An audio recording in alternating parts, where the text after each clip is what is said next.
지금 이제 솔직하게 홀가분하게 말씀드리면 제가 이때 이제 기억이 나는 게 이제 여기에 지지난 방송이었죠. 여기서 그러니까 위에서 숏 쳤던 거 여기 떨어지면 이제 숏 커버링에서 스윙 내고 그리고 롱 스위칭에서 또 올라간 거 스윙 내고 하려다가 이제 반등 오는 거 382 구간 찍어서 임펄스 오파 나올 줄 알고 여기서 숏 쳤다가 멘탈이 갈렸다라고 했는데 그때 이제 사실은 대회 중이었거든요. 시원하게 말씀드리면 그래서 사실 시드 좀 갈린 거 가지고 멘탈이 갈리진 않아요 절대. 근데 멘탈이 갈렸던 게 등수가 떨어지더라고. 대회 등수가 떨어졌을 때 멘탈이 갈렸어요. 사실 저는 이제 물론 저도 돈 욕심이 많지만 돈 욕심은 지금은 사실 많지 않고 저렇게 대회 나가서 우승하는 게 훨씬 더 기분이 좋거든요. 근데 이때 등수가 좀 떨어져가지고 안 되는데 하면서 이제 멘탈이 좀 갈렸었어요. 근데 어쨌든 지난 방송은 여기서 이제 그 숏을 봤다가 분석이 틀려서 손절이 나갔었고 그다음에 방송 이후에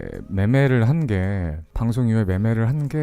두 개가 있는데 그 타점 공개해드리면 비트로 치면 이 자리고 이더로 치면 이 자리거든요. 비트로 치면 이 자리. 그러니까 수렴 꽉 차서 진행될 때였어요. 이렇게 저점 계속 올라오고 고점 내려갔던 세 번째 자리였거든요. 그때 제가 디스코드 방에 지난 방송 이후로 두 개 정도 관점을 남겼는데 하나는 여기 이더 그 관점을 3개 남겼어요. 3개 남겼는데 하나는 나스닥, 하나는 이더, 하나는 체인링크인데 나스닥 같은 경우는 적어도 채널 하단까지 빠진다. 그때 나스닥이 어디였지? 여기였어요. 나스닥이 여기였고 비트가 여기였어요.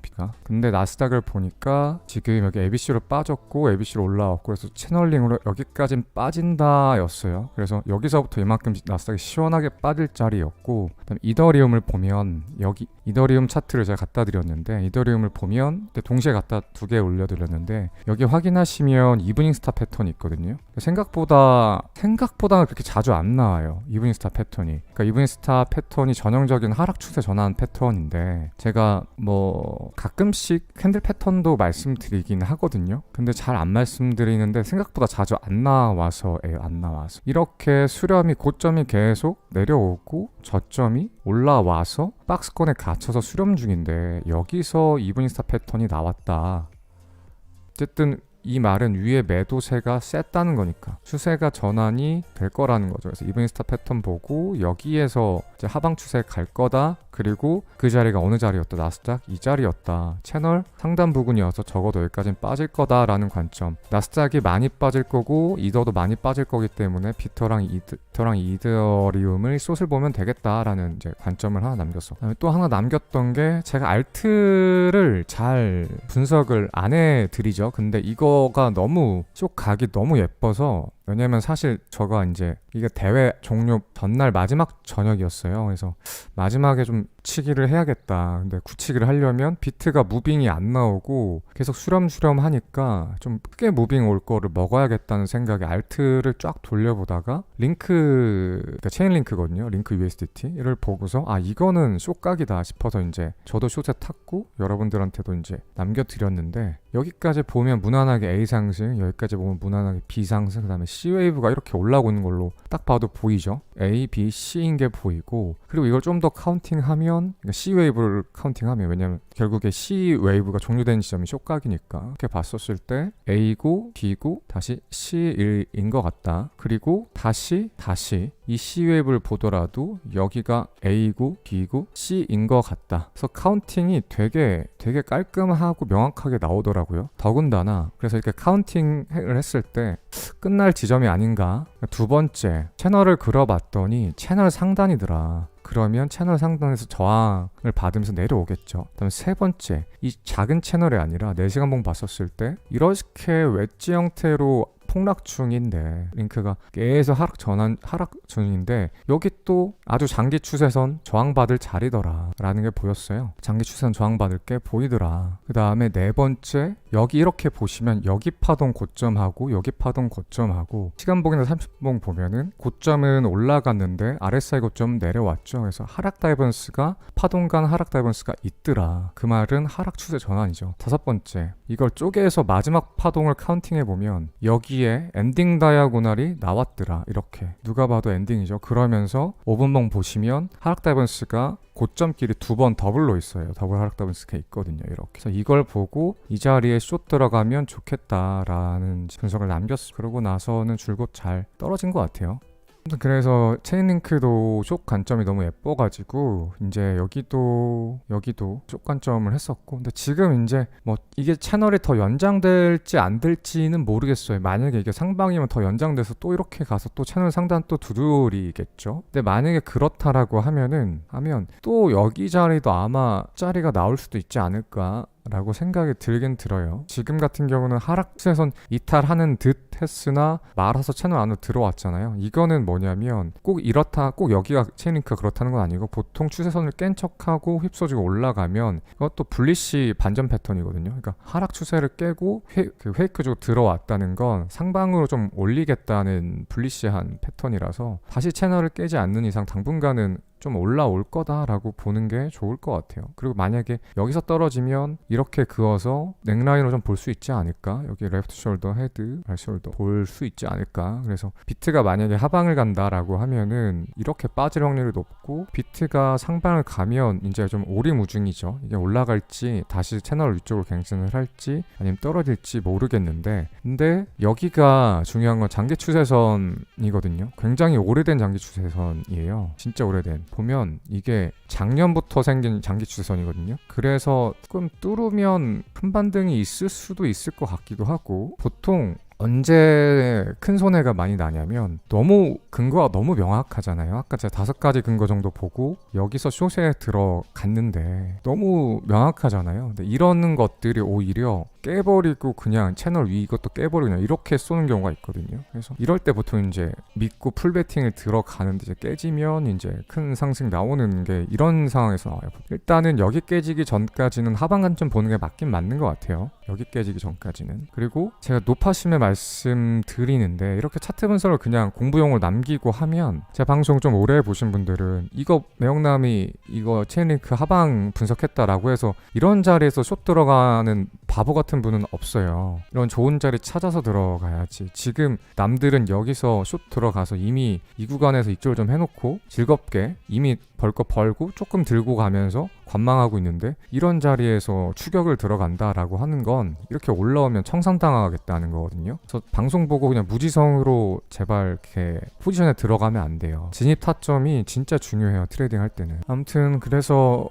또 공부 관점으로 남겨드립니다. 공부 관점으로 남겨드렸고, 여기 카운팅이 너무 예뻐서 들어가 볼 만한 한 자리였다. 그래서 지난 방송 이후로 차트 분석 3개가 있었다. 하나는 뭐였냐면 나스닥 숏 관점, 그 다음에 이더리움 숏 관점, 그 다음에 링크 숏 관점 3개를 남겼고, 다행히 3개가 다 적중이 돼가지고 저도 이제 수익이 좀 있었고 대회 우승 마감할 수 있었고, 여러분들한테도 좀 좋은 공부 자료가 되지 않았을까 싶고, 그냥 과거 차트 이야기니까 과거 차트 이야기가 그만하고, 비트는 지금 사실 2가지 관점이 있는데, 메인 관점부터 이제 말씀을 드리면, 지난 방송에서 제가 언급을 드렸는데 이때랑 지금이랑 비슷하거든요. 지금 보면은 비트가 고점 찍고 떨어질 때 굉장하게 추세를 형성하면서 추세를 잘 형성하면서 떨어지고 있어요. 이때도 보여드리면 그냥 고점끼리 대충 선 찍 그은 거거든요. 그럼 추세 딱 맞죠? 컨트롤 C, 컨트롤 V 하면 정확하진 않아요. 여기 밑꼬리 때문에. 이런 추세로 떨어졌다는 게 눈에 들어와요. 그리고 이 추세를 이탈하니까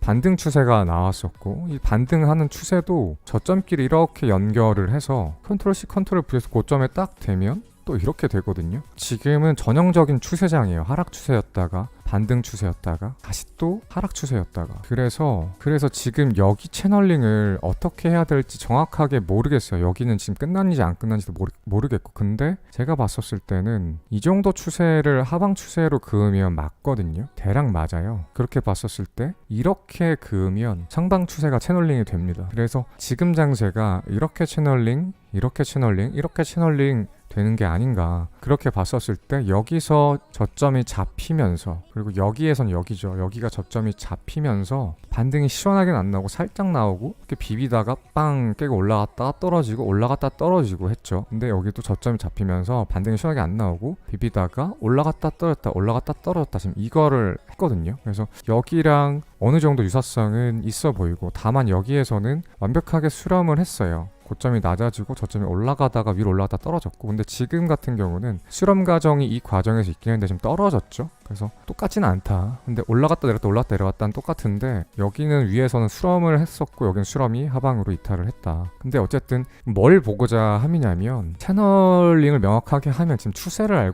알 수 있거든요. 만약에 이 추세가 여기 파란색으로 할게요. 이 추세가 맞는 추세라고 하면 이탈을 한 거기 때문에 이 하락 추세는 끝났다라고 봐야 되거든요. 어디냐면 여기 빨간색부터 여기 초록색까지의 이 하락 추세는 끝났다. 그러면 추가 하락이 있다고 하더라도 하락이 끝났기 때문에 반등 이후에 하락할 것이다 라고 보는 게 맞거든요. 그럼 그렇게 봤었을 때 반등 쪽 앞으로 나는 상방을 보는 사람이다 하면 그냥 상방 보면 되는 거고, 나는 앞으로 하방을 본다, 아직 여기가 저점일 리가 없다 라고 하시는 분들도 일단 하락 추세 끝났기 때문에 반등이 이어지고 나서 더 큰 하락을 하겠다라고 보는 게 합리적인 생각인 것 같습니다. 그래서 지금 이제 파동 관점을 보면 결국에 저점이 잡히고 ABC로 A, B, C로 상승이 나왔고, 그 다음에 다시 A, B, C로 하락이 나온 이후에 임펄스가 됐던 ABC가 됐건 A, B, A, B, C 정도로 올라가는, 그래서 결국에는 이렇게 W, X, Y, 또 ABC로 해도 상관없어요. 이런 식으로 올라가는, 그래서 각 파동이 ABC, ABC, ABC로 구성돼서 상방으로 올라가는 관점이 메인 관점이지 않을까, 이게 가장 확률 높은 관점이지 않을까라고 보고 있고요.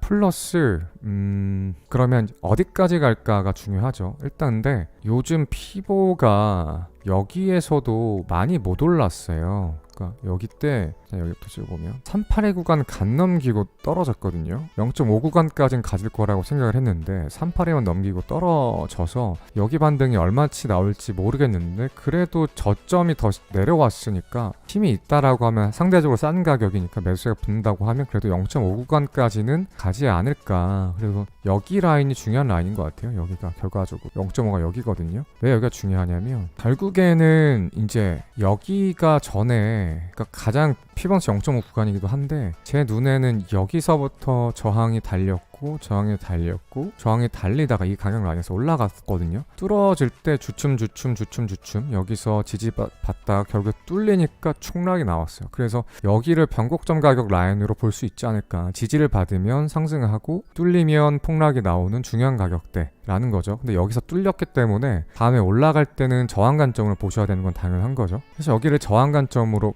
봤었을 때 올라가게 되면 여기서 좀 큰 저항이 있을 수 있다. 플러스 ABC가 완성되고 ABC로 올라오는 거기 때문에 피보나치 0.5 구간이기 때문에 저항이 있을 수 있다. 플러스 당연히 매물대가 가장 두텁게 쌓이는 자리가 일단 올라갈 때 여기에서 이 라인은 매물대가 없어요. 폭락나면서 여기에 거래량이 안 실렸어요. 거래량 실린 데가 여기거든요. 그러면 올라갈 때 이 정도 라인은 저항을 안 받을 수 있는데 여기서부터 매물대 때문에 저항이 두터워지긴 자리 때문에 매물대 저항을 받을 수 있다 라고 봤었을 때 0.5 구간을 뚫어서 가는 게 상방으로 갈 수 있는 지름길인 거고, 여기를 못 뚫고 다시 조정이 날 가능성이 높다. 그래서 지금 여기에서 나오는 상승, 이렇게 올라갔을 때 상승을 봤을 때 일단 단기 중기 상방을 볼 거지만 이쯤 올라와서 가격이 많이 회복돼서 시장에 좋은 뉴스들이 많이 쏟아진다고 하면 또 사람들이 간사한 게, 여기 떨어질 때는 와 비트코인 망했네, 힘드네, 하락장이네 하다가 조금만 또 올라가서 알트코인 가격 회복되고 시장에 좋은 뉴스 나오면 또 사람이 간사해서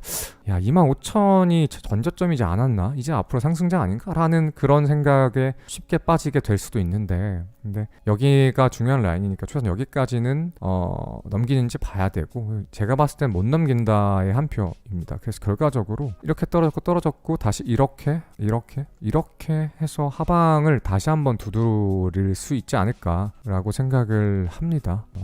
물론 여기가 저점일 수도 있어요. A, B, 결국엔 A, B, C인데 C 웨이브가 A에 비해서 굉장히 짧게 나왔을 수도 있는데 제가 그동안 겪었던 하락장은 이러지 않았거든요. 그래서 지금이 아직은 하락장이 안 끝났다라고 생각해요. 왜냐하면 좀 근거가 몇 가지가 있는데, 이제 가장 여러분들 많이 아는 내용을 설명드리면, 비트코인 반감기 다들 아실 거예요. 비트코인 채굴 난이도 계속 상승하면서 비트코인 채굴이 힘들어지는데, 그 상승 난이도가 올라가서 채굴량이 줄어드는 걸 반감기라고 하죠. 근데 그 반감기가 아직 2, 3년 남았는데, 보통 비트코인은 지금까지 약 10여 년 동안 반감기 때마다 큰 상승을 했고, 반감기가 끝나고 나면 이제 하락장에 돌입하는 모습들이 있었습니다. 근데 그렇게 봤었을 때 아직 비트코인 반감기가 도래하려면 아직 멀었는데, 이미 지금은 하락을 해야 되는, 조정을 해야 되는 국면인데, 비트코인 반감기 아직 멀어서 2024년인가? 그럴 텐데 이미 올린다고? 이건 너무 희망사항이지 않을까. 이미 올라가다가 반감기 와서 슈퍼로 오른다고? 이거는 너무 희망사항이지 않을까 라고 생각이 됩니다. 진짜 희망사항이지 않는가. 그러니까 제가 올라간다는 관점을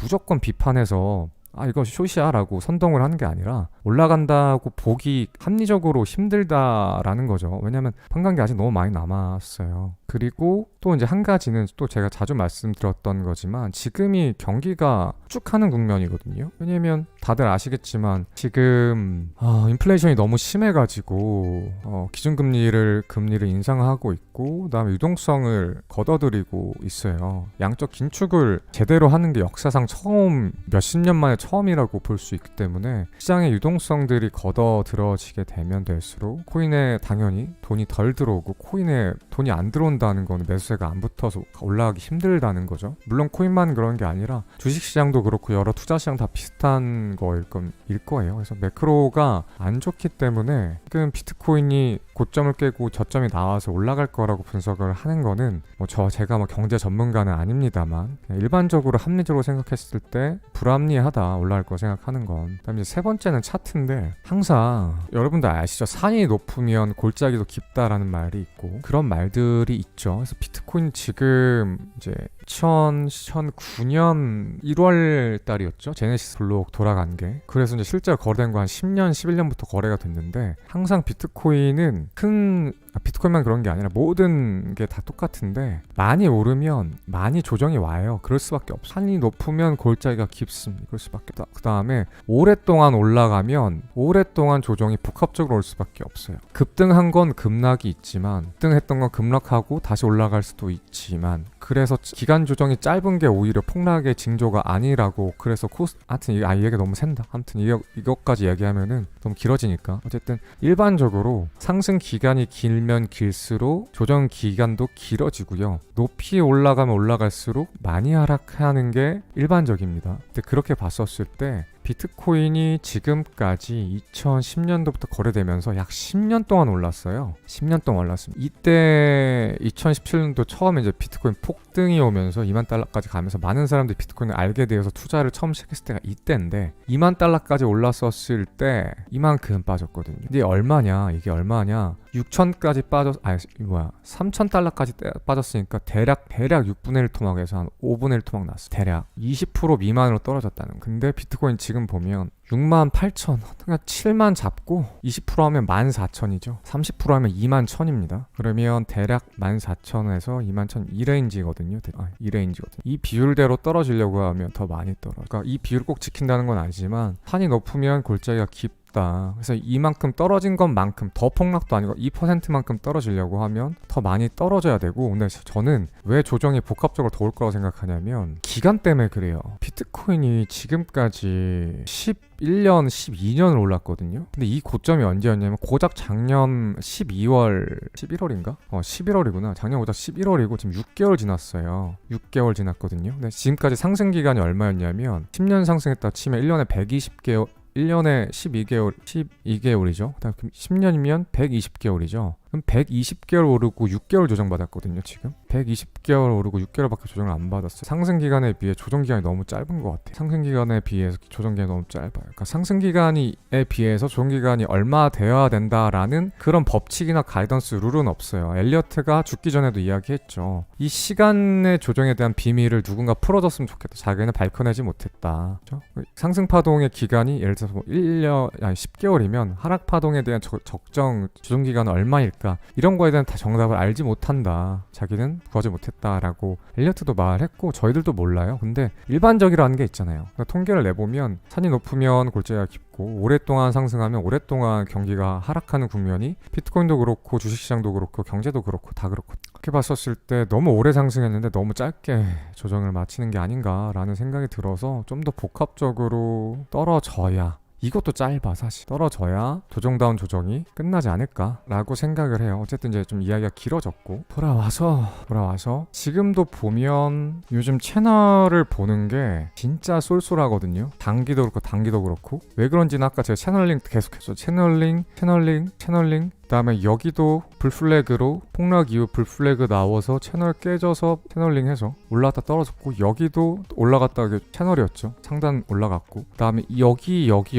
군데군데 5분봉 15분봉 봐도 추세가 너무 잘 그려져서 추세장이라고 볼 정도로 정말 차트가 예쁘게 나와서 앞으로 여러분들 당분간은 이 추세장이 깨져서 혼돈의 장으로 가기 전까지는 추세를 잘 확인해 보시면 도움이 될 것 같아요. 그래서 그렇게 봤었을 때 여기도 마찬가지로 이렇게 채널이 있었고 그래서 채널 하단에서 ABC 떨어져서 위로 올라갔어. 여기가 지지가 나왔던 자리죠. 또 지금도 채널링이 가능하지 않을까 된다는 게 아니라 가능하지 않을까라는 관점으로 보면 여기서 한 번 더 빼면 뭐가 되냐면 매수세가 가장 최근에 잘 받았던 지지를 잘 받았던 자리가 이 자리거든요. 여기 뚫리긴 했지만 여기 떨어지면 동일선상에 여기 그쵸? 이거는 억가를 부리는 게 아니라 초보자 눈에 봐더라도 차트를 아예 한번 초보자 눈에 보더라도 떨어지다 보면 매수세가 떨어지다 보면 붙네 여기도 100% 붙는다? 보장은 못하지. 하지만 해석을 할 수 있잖아요. 우리가 사람이라면 매수세가 붙을 확률이 높구나 정도로 해석을 할 수 있겠죠. 그러면 떨어져서 매수세가 붙어서 올라오게 되면 뭐가 돼요? 전반적으로 예쁜 A, B, C가 완성이 되면서 여기 상승 다이버스 시간봉으로 걸릴 거예요. 30분 봉으로 걸릴 거예요. 지지를 받으면. 그러면 시간봉을 볼게요. 그러면 여기도 시간봉으로 상승 다이버스 걸릴 거예요. 이렇게. 그래서 떨어지는 파동 간에 다이버스가 걸리고 떨어지는 파동 내에서 다이버스가 걸려서 이중 다이버스가 걸릴 자리가 딱 마련이 됩니다. 여기가. 그래서 정리하면 첫 번째 채널링 되고 있다. 그쵸? 그래서 채널 하단 부근이다. 두 번째 엘리어트 파동 ABC 완성 구간이다. 세 번째 지지받게 되면 여기 세 번째 매수세가 붙는 자리가 여기다. 네 번째 매수세를 받아서 반등 나오게 되면 파동 내 다이버스가 걸려서 상방으로 이만큼 추세가 전환될 확률이 높다. 다섯 번째 네 번째 상다가 파동 내에 걸리면 파동간 1시간봉 상다가 완성되면서 이 파동이 끝났을 확률이 높다. 그럼 이 5가지 정도 근거가 있죠. 그리고 그러면 근거가 아주 많음으로 상방으로 갈 확률이 높다라고 우리는 생각을 할 수가 있고 그리고 제가 더 강조하는 손익비 이 자리는 적어도 채널 상단까지는 시간이 걸리겠으나 두들릴 수 있는 자리고 잘 되면 깨서 여기를 깨고 올라갈 수 있는 자리거든요. 그러면 1차 TP가 여기가 될 것 같고 2차 TP가 여기가 될 것 같아요. 그러면 여기서 만약에 확률을 몰라 매형나이 확률 높다고 저는 생각하는데 그냥 홀짝이라고 생각을 해도 맞추면 이렇게 많이 벌고 파란선 틀리면 여기 손절 치면 되거든요. 틀리면 손절 이만큼 치면 돼요. 그러면 손익비가 정말 좋은 자리죠. 그러면 이런 자리는 들어가 볼 만하다. 이게 트레이딩이다. 확률적으로 높고 분석이 맞을 확률이 높고 혹시나 그 높은 확률이 틀렸더라도 손해는 조금 눈곱만큼 보고 맞추면 크게 수익을 보는 작업을 반복하는 게 트레이딩이거든요. 그렇게 봤었을 때 트레이딩 관점에서 괜찮은 롱매수 자리다 라고 보여집니다. 그래서 근데 지금 일단 시간봉 보면 상단은 컨펌 났어요. 이거는 컨펌 났다고 봐야 돼요. 왜냐면 여기가 완벽한 과매도 지점이었죠. 여기도 과매도까지 나왔다가 뉴트럴 구간을 완벽히 돌아갔어요. 그 다음에 캔들이 지금 시간봉 캔들이 벌써 몇 개 진행됐냐? 하나 둘 셋 넷 다 10개는 넘게 진행됐죠. 10개 정도 진행됐죠. 이러면 컨펌 됐다고 봐야 되거든요. 근데 바로 올라가냐? 그렇지 않은 경우도 많아요. 이렇게 해서 파동간 다이버스 만들고 더블 다이버스 만들고 올라가는 경우가 많기 때문에 이제 이 방송을 또 보고 이렇게 생각하면 안 돼. 여기 자리? 이렇게 온다고 생각해서 여기서 숏을 쳐서 이걸 먹으라는 소리가 아니에요. 이제 아다르고 어다른 건데 여기 롱매수 자리를 기다려서 들어가면 손절 라인이 짧고 익절 라인이 길기 때문에 손익비가 좋고 여기까지 바라봐도 되고 그리고 확률로도 높고 그래서 여기를 기다리는 게 좀 좋다라는 이야기입니다. 방송을 자기 맘대로 해석해서 활용하시면 안 돼요. 혹시나 내가 이런 말 잘 안 하는데 요즘 코리니 분들이 많아서 그렇게 생각을 할까봐 끔이라고 채팅방에 올라오네. 자, 그렇고 제가 이더 차트 보라고 계속 강조하고 있죠. 요즘 계속 강조하고 있는데 이더 차트도 말씀을 드렸어요. 이미 드렸지만 비트가 한 번 더 하방을 가서 떨어지게 되면 이더도 커플링에서 이만큼 떨어진다고 했었을 때 이 정도 빠지겠죠. 똑같이 이 채널링 하단이고 사실 이건 채널이라기보다는 폴링 엣지 패턴이라고 보는 게 맞겠죠. 폴링 엣지 패턴이라고 하면 하나 둘 셋 넷 다섯 번 떨어지고 추세가 이제 상방으로 전환이 되겠죠. 근데 거래량이 좀 여기 튀었네. 찝찝하다. 조금 찝찝하긴 한데 어쨌든 4시간 봉 상다 이렇게 걸려 있고 또 이렇게 걸릴 거예요. 여기서 폭락이 안 나오면 그다음에 떨어지면 여기 15분이나 30분 봉 상다 걸릴 거거든요. 그럼 이렇게 걸리고 이렇게 걸려서 상방 갈 거라고 해석하는 게 맞거든요. 그래서 하나만 분석을 해도 방향을 좀 알 수 있는 확률이 있는데 두 개가 같은 방향을 가리키면 조금 더 그 매매할 때 확률적으로 자신이 있어지겠죠. 다만 중요한 건 여기 라인 깨지면 아무 소용 없어요. 여기 가격 라인 깨지면 지금 분석은 아무럼에도 쓸모없는 분석이 돼버립니다. 그래서 떨어지면 무조건 롱이아가 아니고 여기서 지지가 나와야 되고요. 비트코인 여기서 나와야 맞는 분석이 되는 거고 그때 가치가 있는 거지. 지금은 여기에 안 지지될 거라고 생각해서 떨어져 버리면 시간봉 상다 깨졌고 파동내 상다 깨졌고 채널 깨졌고 지지원 관점 깨졌고 ABC 관점 깨졌고 다 와르르 무너지는 거거든요. 와르르 분석 아까 열심히 5가지 근거 됐던 게 이더리움까지 6가지 근거 됐던 게 의미가 없어져요. 그래서 의미가 있어지려면 여기서 지지가 나와서 꺾여야 돼요. 그래서 항상 손절을 칼같이 해야 되고 손절을 안 할 수가 없어요. 분석을 100% 할 수 있는 사람은 없어요. 이미 기계도 없어요. AI가 없어요. AI가 정말 발전했지만 없어요. 이미 있었으면 모든 차트 다 맞춰가면서 미래를 아는 거죠. 앞으로 그 나스닥이나 S&P 500 차트가 어떻게 올라갈지 떨어질지 맞춘다는 건 미래를 아는 거나 마찬가지예요. 왜냐면 경제가 앞으로 어떻게 될지 아는 거고 경제를 알면 진짜 미래를 아는 거죠. 정말로. 근데 그런 기계도 없고 사람도 없다. 그래서 늘 틀릴 각오, 손절 각오를 해야 되는데 이왕이면 손절은 조금 하는 게 좋죠. 그렇게 봤었을 때 트레이딩은 항상 손익비가 좋은 자리를 들어가야 되는데 손익비가 좋다. 그래서 여기서 들어갔었을 때 깨지면 아무 의미 없는 분석이 되기 때문에 손절 당연히 해야 되고 손절 라인 꼭 지켜야 된다. 이거 하나가 앞으로 한 달은 방향을 결정할 거거든요. 앞으로 한 달은 요만큼 떨어져서 여기서 지지받는 게 뭐라고 이 꼴랑 요게 뭐라고 앞으로 방향의 한 달을 가늠케 하는 중요한 가격대가 될 것 같습니다. 그래서 저 같은 경우는 여기 깨지기 전까지는 굳이 신경 쓸 필요 없고 여기 깨지면 이제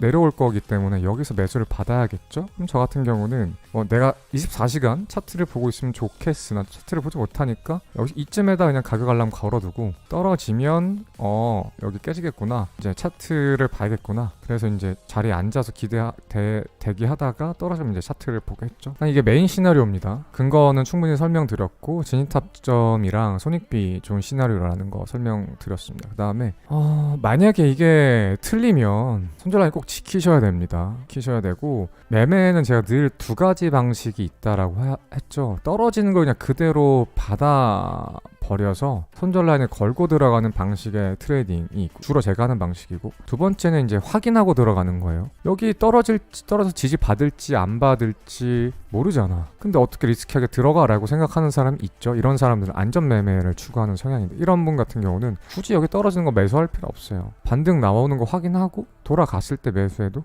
괜찮다. 다만 이 2번 방법도 단점이 있다. 뭐냐? 여기서 매수하면 손절 라인이 이만큼 짧다. 여기서 매수하면 틀렸을 때 손절 라인이 멀다. 틀렸을 때 맞을 확률이 더 높지만 안전 매매하니까 확인을 하고 들어왔으니까 맞을 확률이 더 높아지긴 했지만 만약에 이게 틀렸을 때 리스크를 더 많이 감수해야 된다. 그래서 안전 매매 성향은 2번으로 하시고 저처럼 안전 매매 성향이 아니면 1번으로 하시고 본인이 그건 알아서 할 일이고 작지만 새벽까지 공부하며 지내던 날들의 기초가 되어주셔서 감사합니다. 네, 고맙습니다. 아무튼 그러고 어쨌든 서브 관점 말씀드리면 제가 지난번에 그 WXY 할 때 이렇게 했더라고. 근데 정석은 이게 맞거든요. 정석은 이게 맞는데 이것도 분명히 엘파 좀 했다는 사람이 방송 보면 시시비비 걸 거야. 근데 정석은 이게 맞는데 이렇게 카운팅 안 했을 수도 있어요. 뭐냐면 W고 X고 이렇게 Y 한 끗 차이거든요. W, X, Y랑 한 끗 차이인 것처럼 보이지만 많은 차이가 있습니다. 이건 나중에 직접 카운팅 해보세요. 이렇게 되면 뭐가 되냐면 A가 되고 B가 되고 C가 되고 D가 되고 E가 돼서 떨어지는 걸로 봐야 되는 건데 그래서 지금 조금 중요한 순간에 와 있어요. 그러니까 여기가 WXY는 아닐 확률이 높아. 왜냐하면 결국에는 저점이 깨졌죠. 여기가 좀 여기 깨졌죠. 그럼 여기가 A고 B고 C고 D고 E여서 이렇게 수렴이 나왔다는 거거든요. 이렇게 그래서 완성이 뭔가 안 되고 떨어진 느낌이 나가지고 그래서 아닌 것 같아요. 아니다가 확률이 좀 더 높아요. WXY로 이렇게 되고 지금 하방 5파를 향해서 25,000을 가고 있다, 4,000을 가고 있다라고 보는 건 그렇게 높지는 않아 보이고 차라리 지금 이거를 아직 나오고 있다고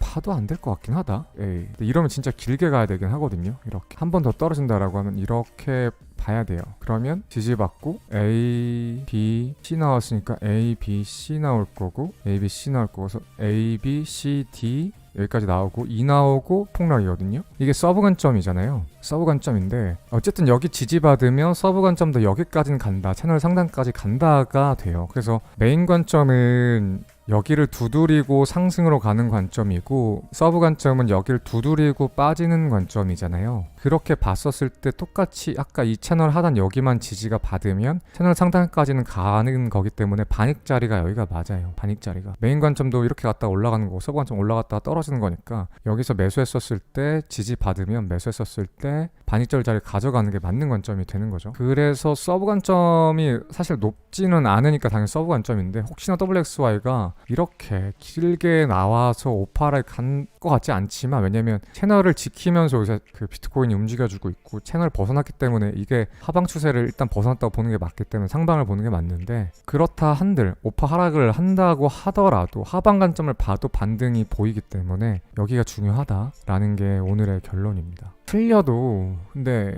분석은 틀릴 수도 있죠. 제가 뭐 신도 아니고 틀릴 수 있는데 여기 자리가 손절 라인이 안 멀어서 얼마 될 거 같냐면 중앙부라고 쳤었을 때 28,600 여기가 28,100 200이면 140 200쯤면 넉 잡고 400달러거든요. 400달러? 넉 잡고 450으로 할게요. 캐징 날 수도 있으니까 450달러라고 하면 지금 기준으로 한 1.5%가 살짝 안 되는데 1.5%라고 하고 손절 한 1.5%는 감수할 만하죠. 매매할 때 1.5% 정도는 감수할 만한 손절 라인이다. 왜냐면 손익비가 좋잖아. 이더도 마찬가지다. 하방 트렌드 라인이 한 번 더 빠졌을 때 하방 트렌드 라인 지지 관점이 좀 깝다 해서 비트랑 이더랑 둘 다 참 중요한 자리에 와 있어요. 여기 지지받으면 폴링 웨지 패턴 완성되면서 상방 추세 전환 패턴 되는 거고 비트도 그러면 상반 트렌드 라인까지 갈 건데 이더도 상반 트렌드 라인까지 갈 거고 이게 두 개가 동일한 게 참 재밌죠. 여기 깨지면 지지선도 없어. 이더는 브레이크가 없다고. 비트도 그러면 같이 폭락 날 확률이 높고 그래서 중요하다. 다음 강지지 라인이 그나마 여기 정도인데 너무 멀어. 이더 빠지네? 비트도 빠지겠다. 비트 빠지고 있구나. 빠지고 있네요. 여기가 아까 숏자리 맞았죠. 결과적으로 숏자리가 맞았죠. 이브닝 스타 패턴. 물론 아직 모르지. 여기까진 빠져봐야 알지.